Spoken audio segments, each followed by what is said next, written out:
Hello viewers, আসসালামু আলাইকুম। সকাল সকাল খড়ের গন্ধ নিতে যে রাস্তায় বের হয়ে গেছি। বলেছিলাম খড়ের গন্ধ আমার খুব ভালো লাগে। এখানে এসে সেই খড়ের গন্ধটা পেয়ে গেলাম। এই যে এগুলা হচ্ছে আমার এক দাদির মুরগি। এই যে উনি হচ্ছে আমার সেই দাদি। এই দাদি মুরগি বিক্রি করবে।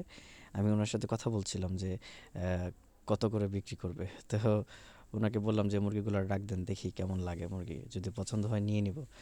তো আমি আস্তে আস্তে চলে গেলাম আমার বাড়ির দিকে।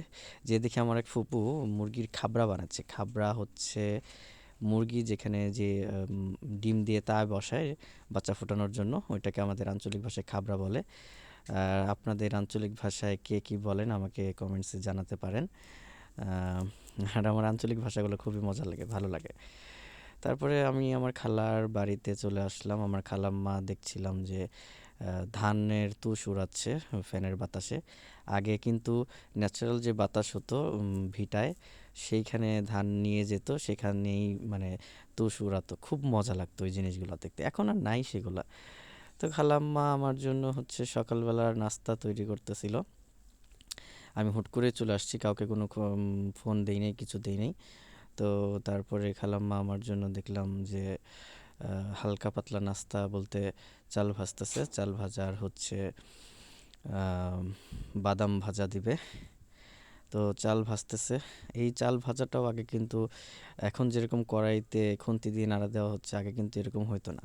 আগে এই চাল ভাজাগুলো হচ্ছে মাটির খোলায় ভাজতো এবং নাড়া দিত হচ্ছে পাটখড়ি অথবা নারকেল গাছের যে শলা হতো, পাতার যে শলা, সেই শলার দিয়ে ছোট করে একটা মানে এই খুন্তি টাইপের বানাইতো। ওগুলো দিয়ে হচ্ছে নাড়া দিত। তো এখন আসলে সব জায়গায় আধুনিকতার ছোঁয়া। আম, ওই গ্রামগুলো আসলে সেই গ্রাম নাই, এখন সব গ্রামই আধুনিকতার ছোঁয়া চলে আসছে। তো তাই আর কি ওই আগের ফ্লেভারটা নাই। গ্রাম হলেও আগের ফ্লেভারটা নাই। মিস করি আসলে আগের যেই ছোটোবেলায় আমরা আসতাম, গ্রামেই থাকতে চাইতাম। শহর থেকে আসতাম অনেক দিন পর পর, খালি মনে হতো যে গ্রামে চলে যাই, গ্রামে চলে যাই। কিন্তু এখন সেই গ্রামগুলো আর গ্রাম নেই, গ্রামগুলো সব শহরে পরিণত হয়ে যাচ্ছে। এরকম একটা অবস্থা। যাই হোক, ভাজা হয়ে গেছে, এখন নামায় ফেলবে।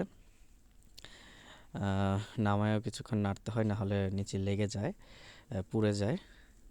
তো পরে হচ্ছে এই যে কুলা, গ্রামীণ একটা প্রাচীন ঐতিহ্য, যেটা শহরে দেখাই যায় না। শহরে সবাই তখন কিনা চাল খায়, যেগুলো হচ্ছে একদম শুরু থেকেই বাছাই করা ইয়া থাকে, চাল থাকে, খুঁত থাকে না। এই তো চলে এলো চাল ভাজা আর বাদাম ভাজা, এখন এটাই আমি খাবো। একটু পরে আমি ভাত খাবো, তো তখন আবার দেখাবো আমি কি দিয়ে ভাত খাচ্ছি। সে পর্যন্ত সবাই ভালো থাকেন, সুস্থ থাকেন। ইনশাল্লাহ নতুন ভিডিও নিয়ে আবার হাজির হব।